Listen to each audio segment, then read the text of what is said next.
All right, cool. We're live here on American Hammers TV. I'm Justin from Chicago, early as hell, 6 a.m. Dedication right there. Steve and Dom joining us from London. Guys, how you doing? Good, Justin. How you doing? Doing well, doing well. Dom, how are you doing today? Um, Struggling to hear you because there's builders next door and they're making a hell of a racket. Yeah, a little bit tired. Went to the game last night and didn't get in until 4:30 this morning. So lacking on sleep. Yeah, I feel you there. But yeah, I know obviously it's early doors for you as well, 6 hours behind us. But I think after last night, the way the game went, I'm waking up a little bit more positive than I have been about West Ham lately. Yeah, we were talking a little earlier before we went live, and it definitely seemed like that. I definitely want to touch upon the Liverpool game, but this is Hammers Report, we're going to call it. I think Steve and I decided on that name. Yeah, and then Hammers Report will be more of a monthly review show for all of you guys wondering what is this new show that American Hammers TV are doing. Yeah, we're gonna try to do it every month and talk to some more well-known West Ham fans like Dom and others about everything that's occurred in the past month. So Dom, I actually want to bring it all the way back and start off at the beginning of the month. February 1st, I believe it was the match against Brighton at home. First, I'm interested in your opinions heading into that match. It was obviously a big one against a club that is hanging down at the bottom with us. So going into the match, did you have any hope? Did you have any belief that we could get the 3 points? Yeah, I did because Brighton ain't that, they're a side you can beat. Even though we've not beaten them since they've been promoted, ironically, but they are a side you look at and think we can win that. Now, a couple of days earlier, we played Liverpool at home, and played all right, just like last night, but except we didn't really score, and it was routine for Liverpool, but it was some sort of confidence we could go in against a lesser team, and it was win or bust. And because we didn't win that, I do think we are going to probably go down. Even though I'm more positive after last night, I just think at the end of the day, it's still a results game business. But anyway, before I obviously get into that, we'll talk about the Brighton one. Being 2-0 up and 3-1 up and not winning is very bad, especially when we're down there and we need the points. The first half was perfect. I mean, I said this to Nicky after the game. The first half was perfect. We were 2-0 up, absolutely controlled the game. The only real issue for me was like just the panic stations at the back. But like in the first half, Brighton weren't really, they didn't really create much apart from obviously in the first minute when they Moy headed it just wide. Other than that, they didn't really trouble us. And then again, when you're 2-0 up, you have to get the next goal. You have to get the next goal, and that goes for anyone who's on the whatever end of the scoreline. If you're winning or you're losing, you have to get the next goal because if the losing team gets it, they're back in it. If the winning team gets it, it's game over. And what do? 1 minute in the second half, we give them a goal. An own goal too. It was an own goal, but I mean, it's no fault of Ogbonna. It was more the fault of Fabianski. Fabianski hasn't been the same since the injury, and that also showed last night. But this was also showing in the Brighton game because if Roberto had done that, he'd be getting. He would have got pelters, wouldn't he? He'd be getting people turn up at his house like the Man United owner. Roberto is the worst goalkeeper ever I've seen for West Ham, and he's gone now. And he probably won't play again, definitely won't. But it's too many goalkeeping errors this season. And like I said, when you're 2-0 up, you need to get the next goal. And it's just a nightmare start in a game you have to win, gifting them goals like that. Ogbonna could do nothing about it. It's a pathetic punch. If you're going to come for the ball, catch it. I've noticed that a lot about Fabianski lately. He always punches the ball, never wants to catch it. I understand sometimes he doesn't have a choice, but sometimes lately there's situations where the ball's come towards him and he's punched it when he can easily catch it. So yeah, Brighton get a goal back. We're all like, here we go. And then, they started upping their game. And then we get a corner. And then all of a sudden, bang, we're 3-1 up. Snodgrass smashes it. Big deflection, goes in. You take it. You're 3-1 up when you probably didn't deserve to be at the run of play at the time. But that's a bit of luck because we got both Snodgrass's goals were big deflections. And when you're down there like we are, you need to take all the luck you can get. Hey, Dom, just a quick yes or no. Is Snodgrass our hammer of the year right now if the season ends today? I don't even know who I would give hammer of the year, to be honest, because I don't think anyone's really been that outstanding. I think, with all due respect, we've had some good, there are some good players in that squad who've had some good moments this season, but I just think right now it's the best of a bad bunch, to be honest with you. True. Personally, I'll give it to Ogbonna. Yeah, I think I'd give it to Ogbonna. There's been a lot of talk that he's been sort of hammer of the year so far. I agree. I think since Moyes has come back, he's not really been as good as he has been this season. But, I thought he was all right last night. I can't really fault the defending last night. It's usually the defending is, it's been our biggest issue this season, along with mentality to hold on to leads. But I thought we defended really well last night, given we're up against, in my opinion, the best team in the world.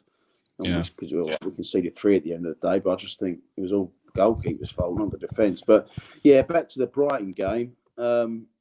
That game was to do with defence big time.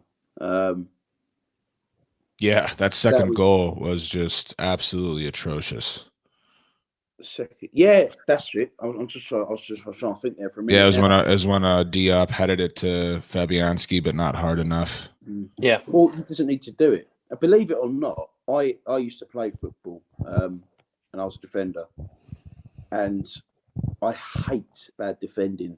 Even when I watch football, even when it's not West Ham, when I watch it on the telly, when I do my ground hopping, when I go to a lot of random games, and I see bad defending, it annoys me because it's basics.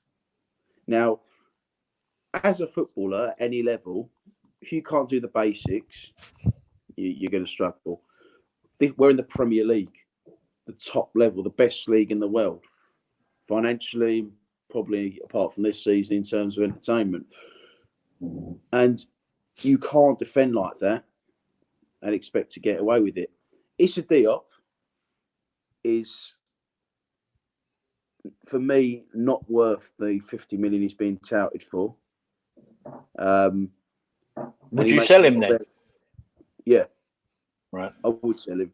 I know he scored. I know he got a goal last night and he played well, but I think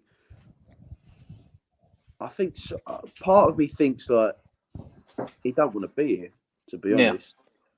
So if someone did come in with an offer of 50 million, you'd take it. He's a young lad.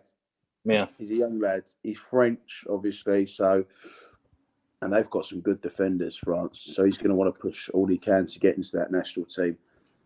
He will never fulfill his potential at West Ham. No way. Yep. He will never, ever fulfill his potential at West Ham. But that goal against Brighton, a lot of people are actually blaming Masuaku.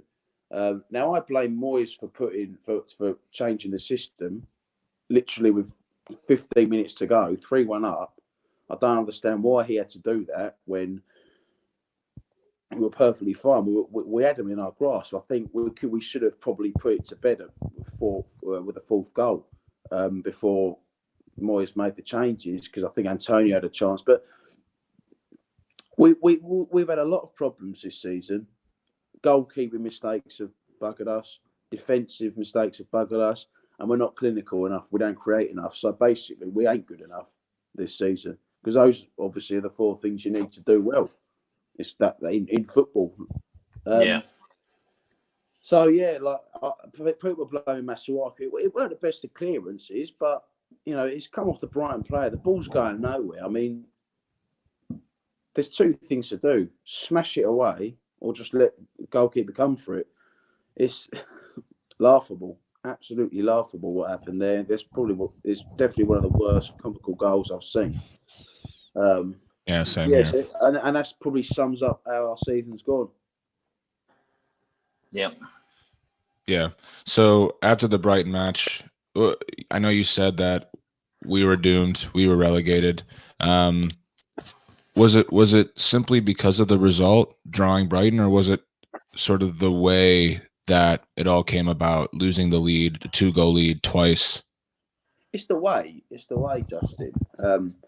Because everyone knew we had to win that game, and we've played it now. But then the next two after that were Man City and Liverpool, and we duly lost those as we expected. So we need wins. I think it's 6 wins all season. We've not won since New Year's Day, so we're now on course for. I think we would have just, if we win on Saturday, we would have just about avoided going winless for 2 months, because the next obviously will be the 1st of March. That's a must win as well, big time. Yeah. Southampton, that's a must win, and again, Definitely. I do think, I think Liverpool's given me a little bit of hope the game last night, but if we can't take it into other games, it's just like Right.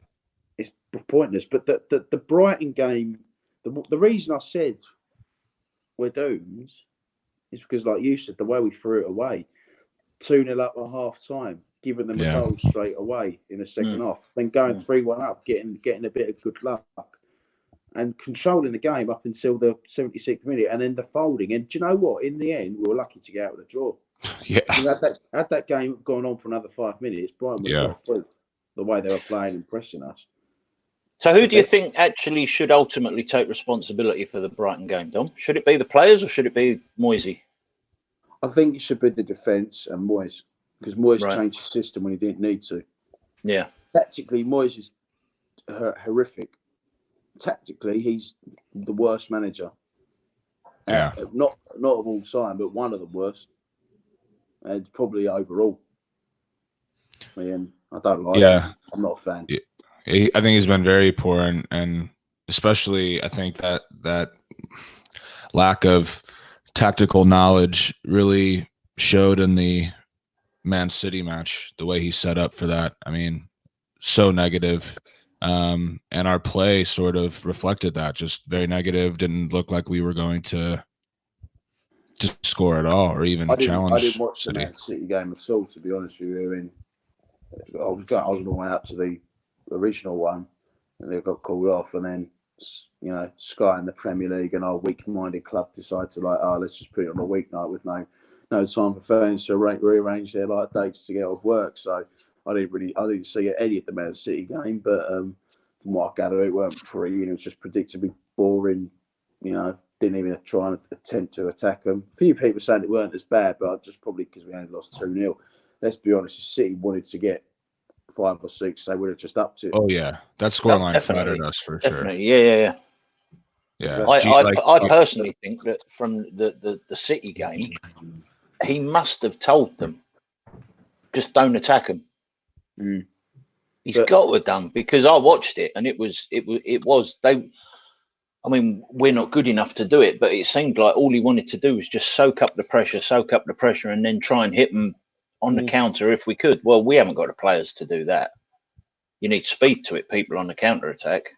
Yeah, but then you look at last night, Liverpool are better than City. Well, this season, I mean, overall, I can't really compare the two, but definitely this season, and we attacked them. We scored 2 goals. We were winning the game until the goalkeeper makes two more bad errors. And you know what? I think we're very unfortunate to lose. And that just proves, no matter who you're up against, if you attack teams, it pays off sometimes. But we were attacking last night rather than the City game where we were just trying to soak it up and then like surprise attack them almost, just hitting them on the counter. Yeah, but we don't have the players to hit teams on the counter. Exactly, and I think that was the problem for the City game. But again, like if you play the City game like you did last night, no doubt we would have probably got a goal at least, or you know. But indeed, I do think a lot of the play we do at the moment is set piece. Yeah, because obviously when Liverpool went 1-0 up last night, I think everyone was expecting, oh, here we go. I mean, it's just a matter of how many. And you know, I wasn't. I have to admit, I thought that, but I was very impressed with the way we responded. You're going away to the best team in the world. You're 1-0 down after 10 minutes, and the confidence is low. You're all being touted to get an absolute hiding, and so I'm just reading that comment from Kent Ham. I agree with him. Tom. Yeah. But yeah, he's right. He's right. He thought Saturday is do or die. But I'll get on to that after I've just finished talking about the Liverpool game. The way we responded to get a goal straight away was impressive. They're obviously working on corners in training because a lot of our corners last night were big balls in. I think Van Dijk was struggling, best defender in the world, and he was struggling. And Liverpool were unsettled. I mean, I was saying after the game, that was by far Liverpool's toughest game of the season. They've won, how many games we played? 26 out of 27. They dropped 2 points all season. And I think they were very fortunate not to drop any more last night. Yeah. But that Southampton game, as the chap just said in the comments, is huge. Yeah. Must win. We need to look at these teams and just like them types, and just we have to win, because you could argue City and Liverpool are 3 hits. Yeah, and taking you back to the City game, Dom, do you think the change of fixture because of the weather, wasn't it? It was storm, whatever it was. Was it Kiara? Kiara, yeah. Do you think the change of the fixture unsettled the team? No, because they would have already travelled up as well, wouldn't they? Because it was called off so late. Been up there the night before, but I don't think I don't see how that could have affected them, because they got extra time. They got extra time off for it. Yeah, they had a lot more time to prepare, and then it probably affected. If any team was going to be affected, it would have been Man City, because they had the news about the Champions League ban looming over them. Obviously, they've got to play a lot of fixtures now. They're in the Champions League against Real Madrid this week, tonight or tomorrow. So it was, and you see their game get postponed and then rearranged for a week later when their fixtures are already congested. They're probably thinking, "This is we don't need this." So if anyone was going to be affected, it was going to be them and not us. So I don't think the postponement had any effect on the team whatsoever. But what do you think about the winter break in February? What are your thoughts on the first winter break? It's a load of rubbish. It's a cash cow for TV.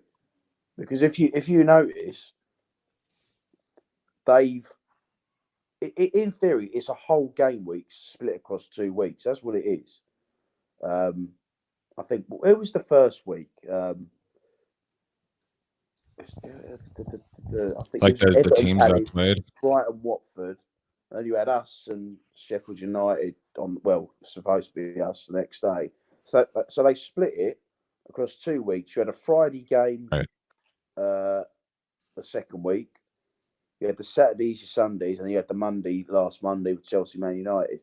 Every single one of those games was on TV. Every single one. So they've managed to benefit by screening all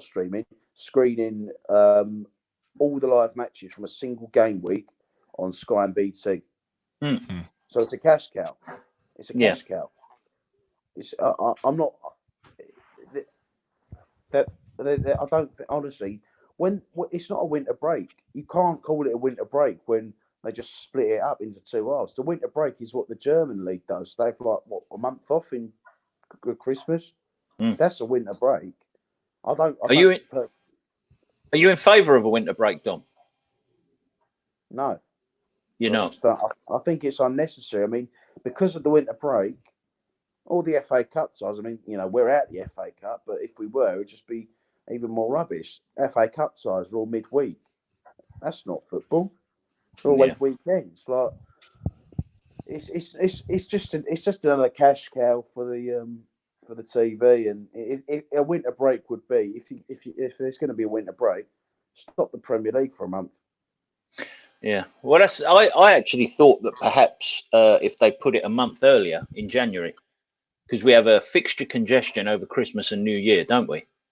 And then play that game on the Saturday immediately following New Year, and then just shut it all down for 2 weeks. Complete shutdown of the Premier League for 2 weeks. Yeah, because that will also then. Don't forget though, you have got a FA Cup in January as well. So that's true. Yeah. But no, I agree with you. The bosses call it a winter break, like the Skies, the BTs, the Premier League chiefs. It's a cash cow. It's a cash cow for TV money. That's what it is. Because every single one of those games were on the TV. But then our game gets called off.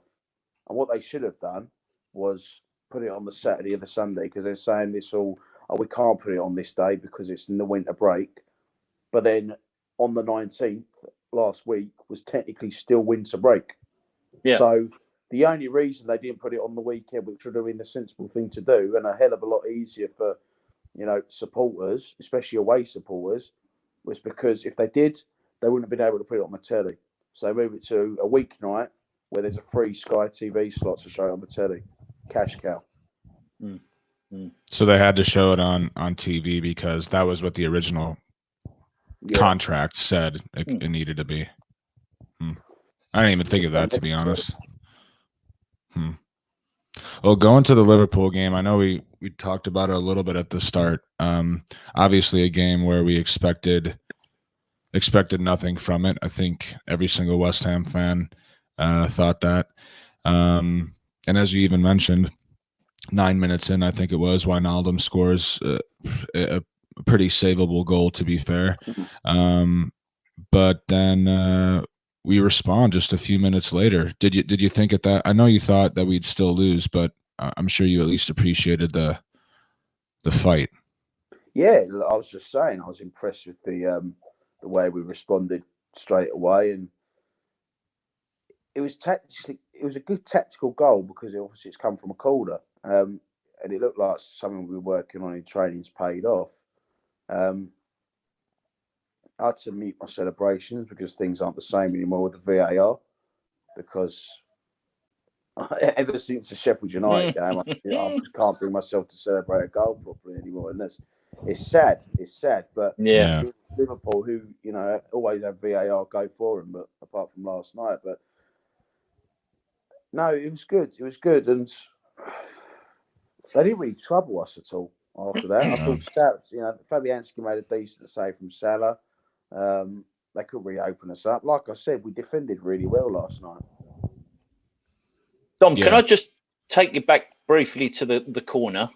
I was listening to it on Radio 5, and the commentator was trying to explain the shape that Snodgrass was making when he was hitting the ball. Did you see that at all? No, I was down the other end of the pitch. Oh, right. Because he was saying he's never seen a player take a corner and actually contort his body into such a weird shape to be able to get the whip of the cross in. No, I didn't notice that, I'm afraid. Oh, right. But he's good. I'll have a look at it on the highlights. Yeah. So, Dom, obviously going into halftime 1-1, you'd take that any day of the week. And then puts on Fornals. Granted, it wasn't really Moyes' choice. He was sort of forced into doing that with the Susic injury. But hey, look, 5-10 minutes later, I think it was, the man scores. Thoughts on, we talked about Moyes and his lack of tactical acumen earlier. Where has Fornals been, and will he, do you think, start playing more given his performance yesterday? Well, I'm not a fan of David Moyes.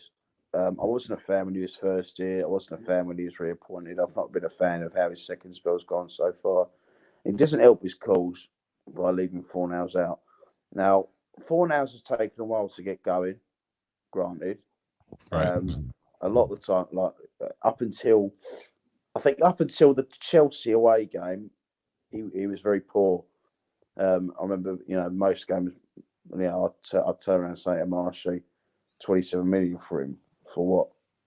That's all right for what? Do you know what I mean? And it takes time, obviously, for foreign players to come and settle. But I think nowadays football fans are very impatient because you see a lot of players come in and just hit the ground running straight away. And I think when other teams sign players from foreign leagues, they don't hit the ground running. They start to panic. But no, he got an assist in the Chelsea game for Cresswell's winner, and it was solid. I think he got a few goals. The way he scores, he always seems to arrive in the box perfect time, and he can finish well, like the goal last night and the Leicester goal. And obviously, before Pellegrini was sacked, he was our best player. He was the only one who could really create stuff. Mm-hmm. The only one who could literally probably unlock defences. He'd chip in with a goal and an assist or two. The Southampton game, he assisted the winner for Haller as well, which was a big win. And then Moyes comes in, and I think he did. I don't know if he started against Bournemouth, and he was obviously sub against Gillingham, came on and scored, and then after that, Moyes prefers Lanzini. Now, I can understand that to an extent, because Moyes worked with Lanzini in his first spell. And Lanzini was absolutely superb that season. He was absolutely brilliant.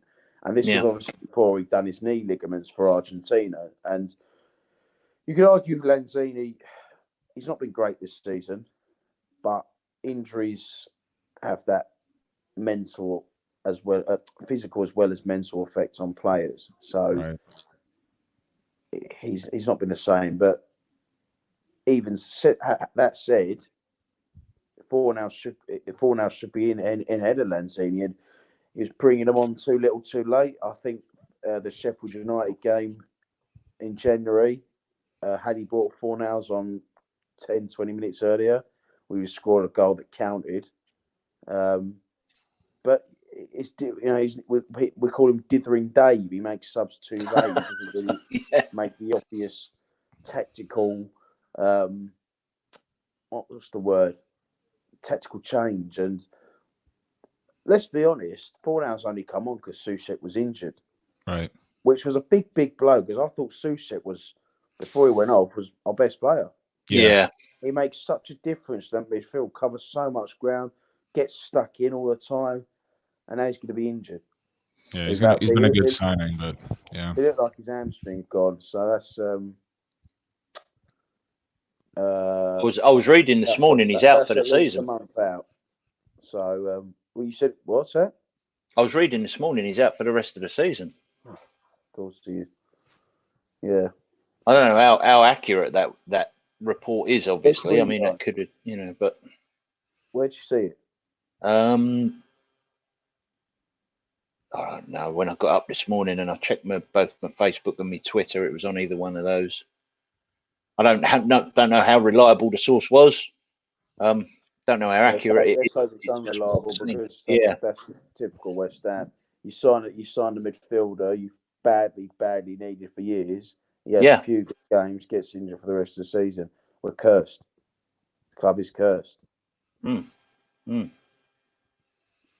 So, Dom, the rest of the Liverpool match, though, obviously go up 2-1 with Fornals, and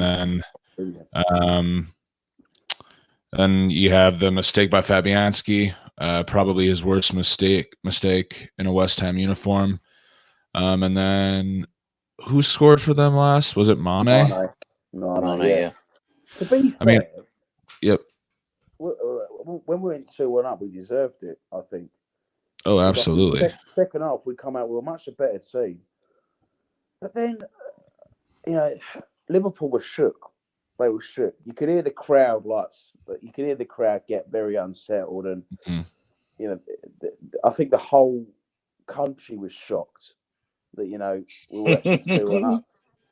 Because I know the commentators on Radio 5 couldn't believe it. Joe, I like Radio 5. I think I'm gonna play it back after I finish talking to you guys and listen to it myself, because I think they're really good coverage. But I mean, me and my mates were going mental in the away end. I mean, we couldn't quite believe it. I was just stood there like with my hands on me. It's like, what is going on? I was like laughing in disbelief, and in the back of my mind, I was like, all right. A draw would still be a good result. We managed to pull off a win. Like, could you imagine?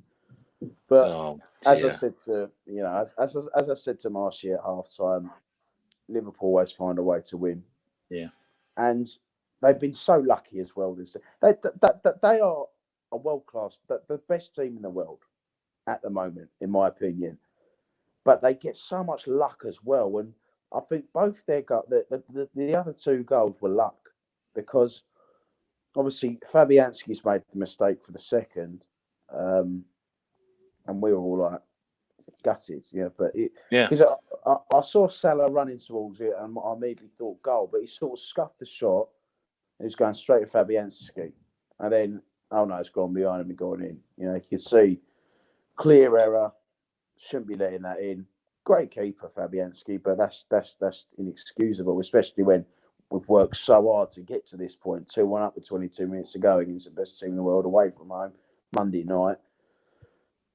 But then, I think after that went in, we all knew what was coming. But before that, we could have gone 3-2 up, because Antonio had that chance when it fell to him, and he couldn't control the ball. When Moyes brought Haller on, do you think that was the right move to make? Should he have brought another defender on, tightened it up at the back? No, because that 3-5, that 5 at the back system is horrific. I can't stand it. Especially, it only works right when you know what you're doing and you've actually got like I said, we defended well last night. Don't get me wrong, but I think you can only really play that system comfortably if you're consistently good at defending. And when I talk about consistently good, I'm talking about clean sheets on the bounce for 5-6 games. Do you know what I mean? Yeah. And I think if you put Cresswell at wing back up against Salah, Cresswell's obviously got to come out further, and it wouldn't have worked. So Anderson was the player to come off again.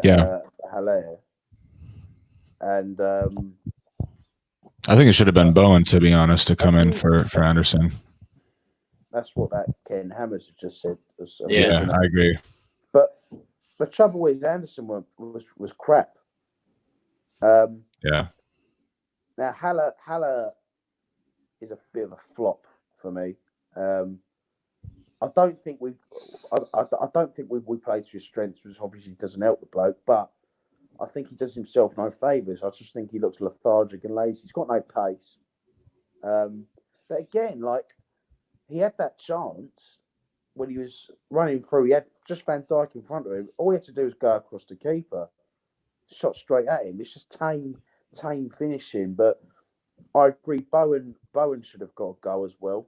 It's not clinical enough. But at the end of the day, I think Moyes was right to sub Anderson off, because overall Anderson was poor. But second half, he looks all right. And I thought he was playing well defensively as well. He was playing well. And then, it's just like what we go back to, Didder and Dave. But you could argue if he's putting Haller on, another striker, he'd probably want to go for the win, which, we criticise Moyes for not going for wins. So, he can't really win, to be fair, in that situation. But I don't think that's to blame for the defeat. I think it's more to do with Liverpool always finding a way to win and Fabianski letting us down. Dom, I wanted to talk to you about the show by the fans at Liverpool. Didn't see a whole lot on TV here. We did see the black balloons, some banners as well. What were your thoughts on the display by the fans? I thought, by all accounts, it seems like they did a great job at showing their disdain for the board. That's good. It's good to see. It was obviously we all knew it. We knew what was going to happen with the black balloons. There were loads everywhere. I mean, my mate Gary, he blew up the biggest balloon I've ever seen. You know when women go into labour and they sit and then bounce a little balls thing. Seriously, if he went to the local hospital in Liverpool and donated that, they would have taken that, because he blew up the biggest bleeding balloon I've seen, because there were these big ones getting handed out, and it was just so bouncy, and we were just like smacking it around the concourse. Liverpool stewards wouldn't let us take it into the stand. Fantastic. No, I thought the protests were good, and they were needed, and they got a lot of recognition, because you saw the black balloons go flying everywhere, banners coming out everywhere, which was good. People I'd say people finally starting to see what's going on, but there were protests 2 years ago, and then they acted in the summer, bit of an average season, but then because we sort of gave them, as fans, that there was not much criticism towards them last season, they've just gone back to the old ways. We're not having it, and rightly so. The protests are coming out, and the difference is this time their friends in the media have left them, just abandoned them. Yep. And talking about in the media, I mean, I know there was the whole thing with Sky, and Sky had to apologize, but you also have like David Gold liking tweets that he just shouldn't be liking.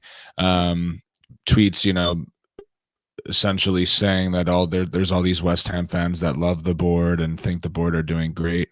I mean, overall, like, is it really just going to come down to the fact that West Ham fans are not going to let up until they get out of the club? Of course, because whilst they're at this club, we're going nowhere, and we're going to get worse. It's an illness. They're an illness that they make the club ill. Then they're completely destroyed a match day experience for some supporters. People don't enjoy going anymore. This may be home games. I enjoyed the game last night. It was a good day out. But it's just the stuff they've done is unforgivable. That's the bottom line. I mean, there's so many things that they've done which you would never ever see at any other club. Where else would you see? I mean, Ed Woodward has come under a lot of criticism for the way he runs Man United from everywhere. BBC, I see pundits on Match of the Day like Alan Shearer and Jermaine Genius and the like, all talking about Ed Woodward. Sky especially, because you got more Man United darlings on Sky Avenue like Neville, Roy Keane and the like, and they criticise Ed Woodward's run of the club. You don't see Man United go to Sky Sports, demand an apology and force them to say, we apologise for this, blah, blah, blah, blah, we apologise for that. Do you know what it is as well? It's the utmost bollocks that they're talking, investing in the training ground. That training ground's shit. I live about 10 minutes away from a sports centre where it's literally for Sunday, it's literally just a sports centre where you can have a kickabout on an AstroTurf. Better facilities there than Rush Green. Rush Green is horrific. And they're saying we've invested all this into the training ground. We broke our record signing. Yeah, we broke our record signing, what have you done with the rest of the money? You've recouped it, leaving the squad thin, just to recoup a bit more money for yourselves. And that's what people don't understand. And this is what annoys me. They believe their own rubbish they're chatting, saying we wouldn't be in the Premier League if we weren't at London Stadium. We've struggled more at the London Stadium 3 out of the 4 seasons we've been there than I can remember at Upton Park, to be honest with you. Yeah, we've been in relegation battle after relegation battle. Yeah, it's just absolute. They believe their own hype. They believe their own shit they're saying. They've completely lost. One would say they're delusional. They just don't care. 2 years ago, we went up to Wigan in the FA Cup, League One at the time, Wigan, and we played a weak team. Which we again, same old story. Barely any players. Squad was down to bare bones, having to rely on washed up, fringe players who aren't good enough. Got completely outplayed. Didn't try anything. Didn't even have a shot on target against Wigan. Lost 2-0 deservedly. After the game, we saw David Gold and David Sullivan. We confronted them. We gave them a few home truths. My mate Marshy came face to face with David Sullivan, and said about signing a midfielder, and gave John Joe Shelby his example. Sullivan literally says he's useless, and then Shelby's coming back this season. It's a free kick. Yeah, 3-2 win for Newcastle. And that same day of the Wigan game, I turned around to Gold and said, "You don't care," and it touched the nerve because he just went mad. Like, he was like, "Don't you dare say I don't care! How dare you? How dare you?" And I'm just like, if you care, you wouldn't be doing the terrible things you've done. You've lost all morality. You've lost all care for the club. Just set up and go. If you care, you just leave. Yeah. What are the chances of that happening, in your opinion? I think it's going to happen soon. Because like next 5 years soon, next 2 years soon. I think the next 18 months. Really? Do you really? I think next season will be the final season, hopefully, with them, because I think the process of breaking them, like I said, they've got less friends in the media now. They're finally being exposed to, what the horrible vermin people they are, and they're old. Well, Brady isn't, but Gold and Sullivan are. They're old. Yeah. So maybe I think probably it's not doing their health any good either for old chaps like them, and they probably need to. They have to take a step back. But I think the day they get out of the club, I think. Can I ask you something, Dom? With all this negativity towards and coming from the board, and the narcissism and the delusion that's coming out, particularly from Sullivan, and the poor performances from the team, from a manager who, let's be honest, is behind the curve at best and incompetent at worst. How do you personally find the motivation to keep dragging yourself up and down the country week in, week out? I hate missing games. I just hate missing games. I've missed 3 games this season, and I feel like I'm slacking because I've missed only 1 game in the past 3 seasons, and it was 2 the year before that, and a few more the year before that. I'm slacking by my standards, and I just don't like missing games because the thing is, it's become like a sort of cult thing, if you know what I mean. Mm-hmm. Like, because I've made so many friends over at West Ham, if they go and I'm not going, I just feel like I have to go because they're going. It's what we do. That's why, really. And what else are you going to do on Saturday? I've got my season ticket to the rest of the season. I paid for that last year. I mean, it's just a waste of money. So, how many more kicks in the bollocks are you going to take before you do actually say enough's enough? It's not about kicks in the bollocks because, as West Ham fans, we're probably used to disappointment. It'll be, I don't want to say it in case I jinx it, but if Sullivan's sons end up taking over the club, that'll be it for me. Right. Because I can't. Those two boys, horrible jumps up little rats. They are. I'll tell you something, right? They are their father's sons, all right. They are their father's son.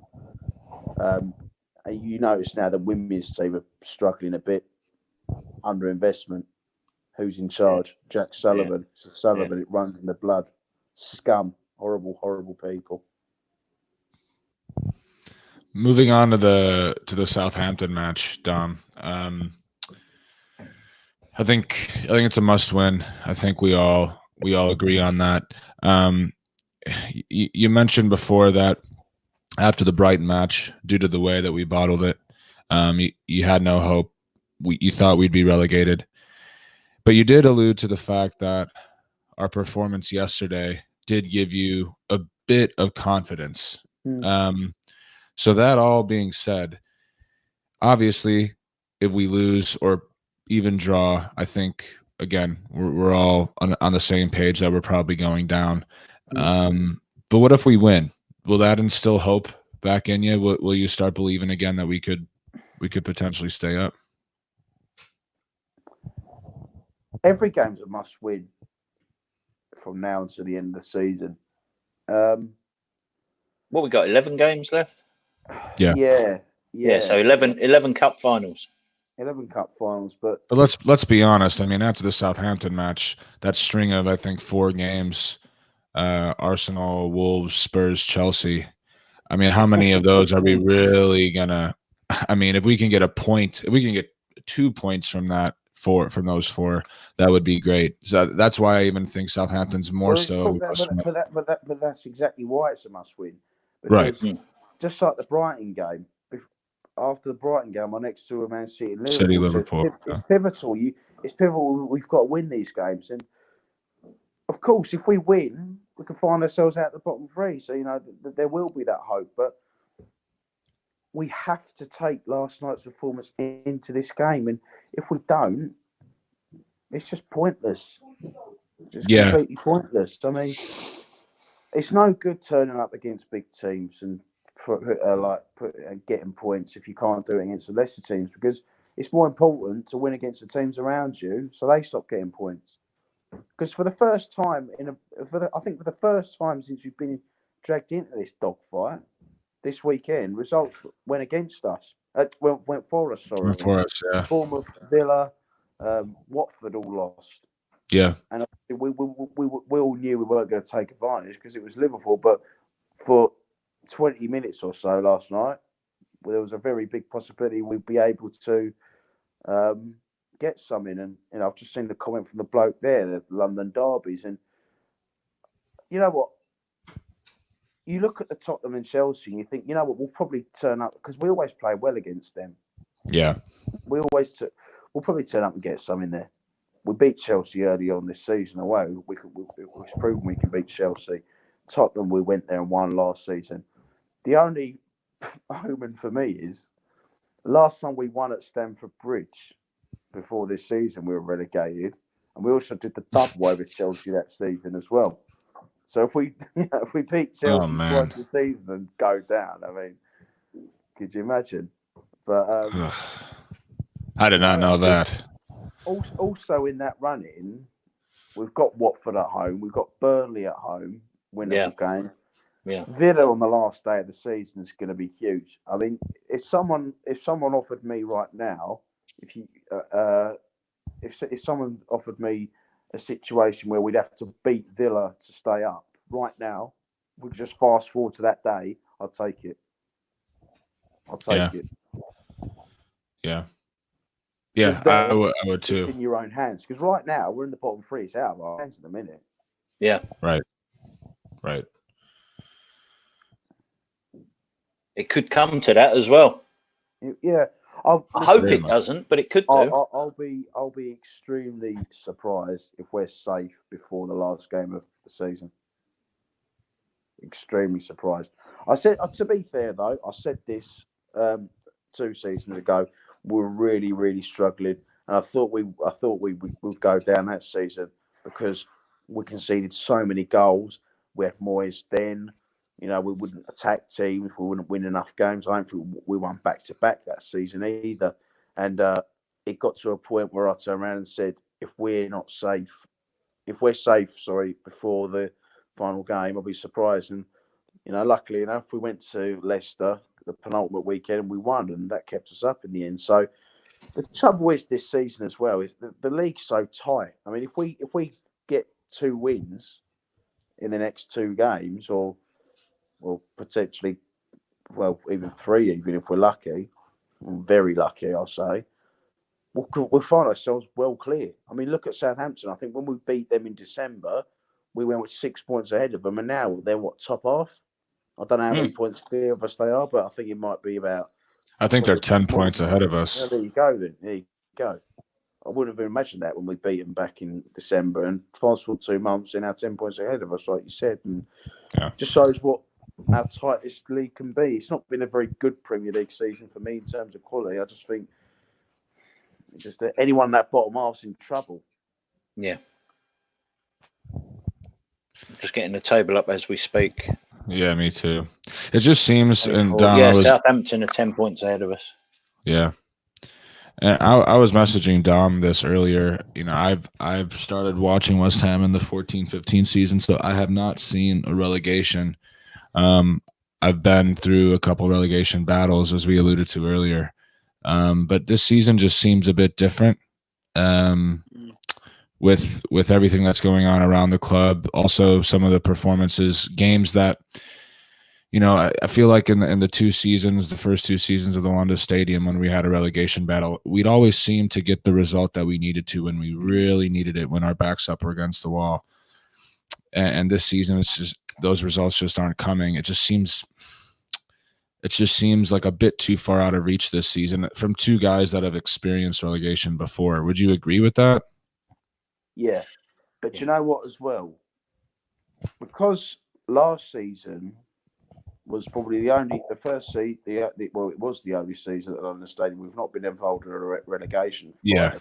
We probably give ourselves a little bit of I think the whole club literally had a bit of a breather for that season, because we lost the first 4 and we thought, here we go again, and then we managed to get some points. We just weren't very consistent that season. We played some good stuff, but we just struggled so physically. And like I said, we had a bit of a breather that season in terms of like relegation fights and negativity. But this season, you know, it's just back to square one, and it just shows we haven't learned as a club, and that's why it just seems worse. Steve, what do you think? This has the feel to me of way back. I mean, I'm talking sort of back in the 80s. When we had some good teams, but when we had the good players, but for some reason we were yo-yoing up and down, and it got to the point where this was pre-Seaton as well. On the terraces, we were making our own entertainment because it was so shit on the pitch. But on paper, it shouldn't have been, and it has a similar sort of feel to that. If game was played on paper, if football was played on paper, you know, we probably wouldn't even be anywhere near relegation fights. But Mate. I think the trouble is as well, we've got far too many mercenaries in the team. Yeah. Far too many mercenaries. Yeah. People, players, you know, players are on big money when they shouldn't be, like Carlos Sanchez, who just doesn't perform at all. I'd go as far as say Haller's a mercenary as well. 45 million spent, and I think most of the time he just doesn't look interested. Lanzini at the minute, mercenary, doesn't. I mean, I made a point about his injury earlier, but he's not even close to showing anything of how he used to be. That's the trouble, though. You can have good players, on paper, but they need to have the right attitude. Because it's no good having 11 mercenaries in your team. No.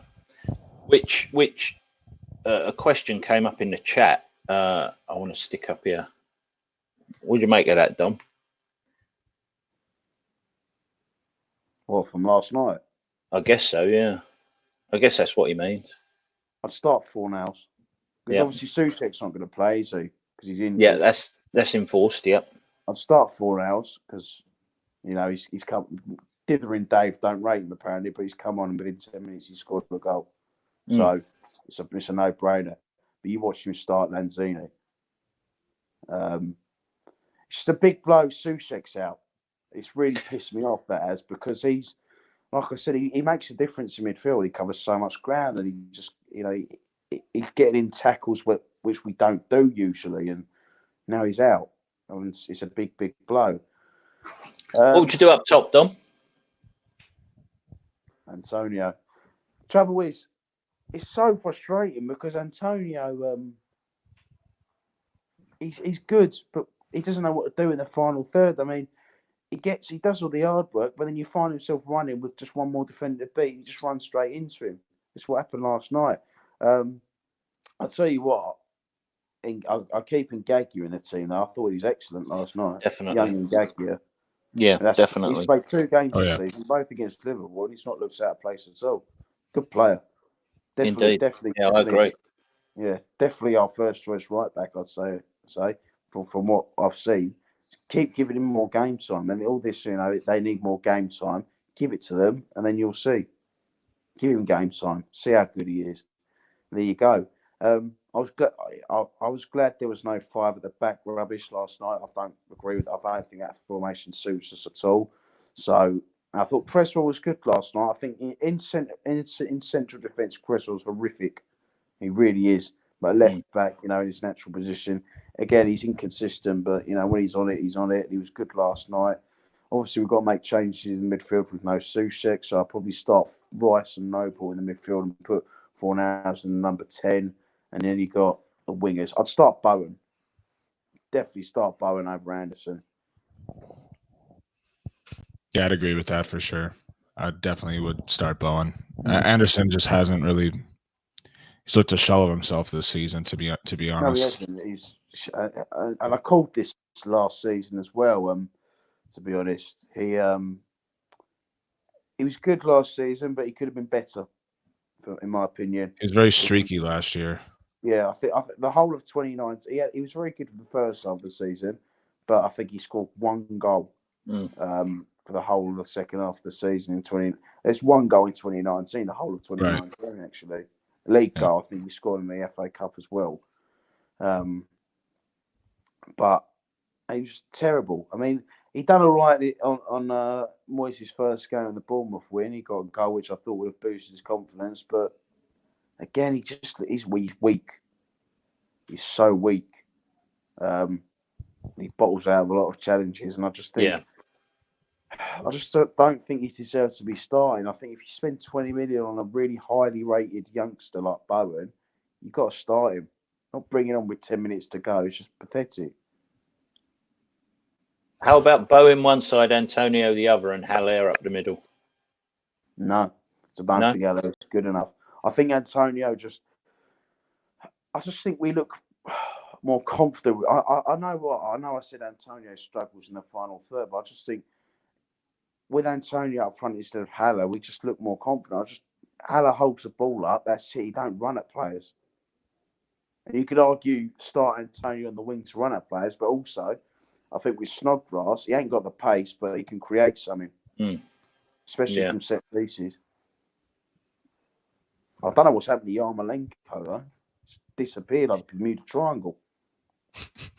Apparently, he's training, but not with a squad yet. He's training on his own, getting his fitness up. Apparently, he's another injury-prone one, isn't he? So. Yeah.